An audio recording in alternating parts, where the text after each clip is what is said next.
Hey everyone. We're working on nodal points in this lab. We're going to be looking at different forms of resonance and harmonics and nodes of different types of geometry.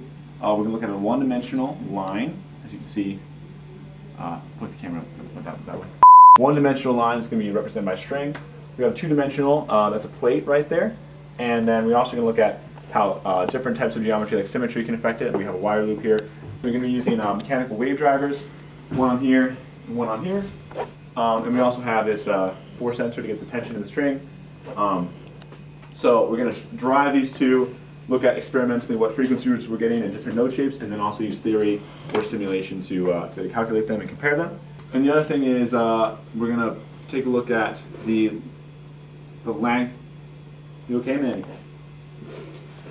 The length and the tension in the string. So Manny, why don't you show us how it's done with that mechanical wave driver and drop us a sick beat.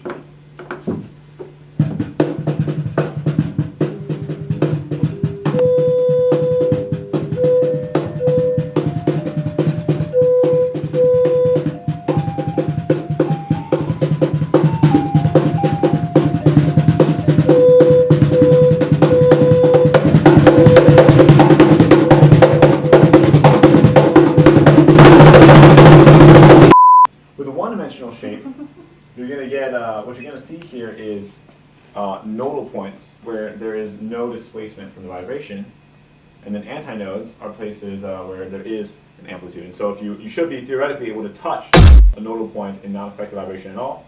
If you grab an antinode, the whole vibration stops. So for a line, which is one-dimensional, essentially you get these almost zero-dimensional nodes, which are points. So what you're going to do is use this wave generator to search around and find each of the experimental mode shapes. You'll also be able to use the capstone software, which we'll talk about, to get the different the tensions, which you're going to set by adjusting this over here, the string. You can pull it back and screw it into this. You can get the length measurement from here.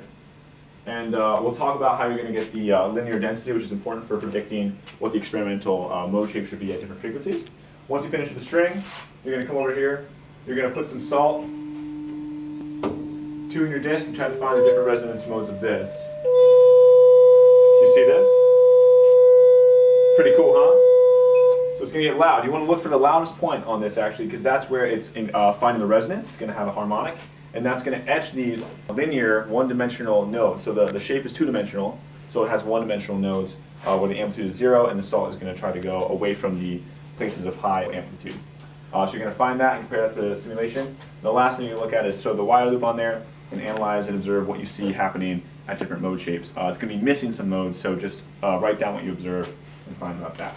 Follow me over here. We're going to talk about what you have to do with the string. There's something special. So you need linear density. Linear density is the mass divided by the length. So the only thing is when you stretch your string, you actually get a different linear density. So if you keep it like this, you can measure the length. You can measure your unstretched linear density of the string by taking it off entirely and measuring the mass. And that will give you the mass of this portion. And then you apply a stretch when you apply tension. So make sure you measure how much you stretch the string. And then with that, you can get your new stretch linear density. So that's really what you have to do here. You have to find the stretch linear density, which is going to be really important for finding your experimental values of stretch. Hey, wait, what are you doing? No, that's not the place for this. No, you need to go back to... Hey guys, so once you have the experimental part of the string data mapped out using your mechanical wave driver, the next part is going to be compare that to the theoretical equation for wave propagation in a one-dimensional string. So you have your natural frequency. It's equal to the harmonic integer value for whatever harmonic you're on, whatever resonance mode you're on, times 1/2 times the length, and that's multiplied by the square root of the tension force over the linear density mu. So make sure you have all those properties, and you can plot them against each other and find out, where your error is coming from. If you have an error, talk about, what are the differences between what you saw in your experimental findings and what you're able to map out with this theoretical equation.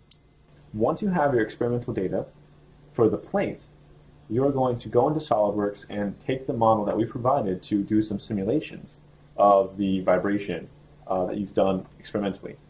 So you can see we have a simple plate that has the same geometry.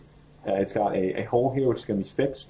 And we've actually already set up a motion study for you. If you go under frequency here, you can see that we fixed the middle of this, and this is where the source of the vibration is being put in here.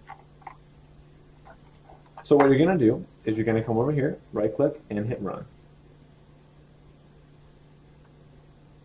And now it's going to solve for the different amplitudes. And boom, there you go. Already we can see it's oscillating up and down. So frequency tests in SolidWorks allow you to fix geometry and apply a type of oscillation to it. And then it finds all the mode shapes for a variety of frequencies, for resonance frequencies. So if we wanted to edit the definition of this, we can come in here and we can edit it. We can change what resonance mode we'd like to see, and we can change it to 17. And it's already going to update to the right frequency that this occurs because it's already ran through all of them in the simulation. So now we can visualize what the 17th mode looks like. Use the resonance amplitude over the Y amplitude here because you're actually going to be able to see it's going to highlight blue whatever's at a 0 amplitude rather than a particular height. So here, this is a good way to show you. So the nodal points of this are actually this cross here. This is where the sand is going to want to go. And you can see this is the part that's staying, for the most part, completely still and doesn't have any amplitude, where the rest of it is very low amplitude and this is very high amplitude. So through this simulation, take a look at, note what the shapes look like. You should take a picture of them, overlay them with pictures that you should take from the experimental findings. You could compare the geometry, compare the proportions of the nodal points against the plane, and then you can come in here and look at exactly what that frequency is. It also says it up here. So this one's at 82 Hertz. You should also talk about where the sources of error might be coming from between the simulation and your experimental findings.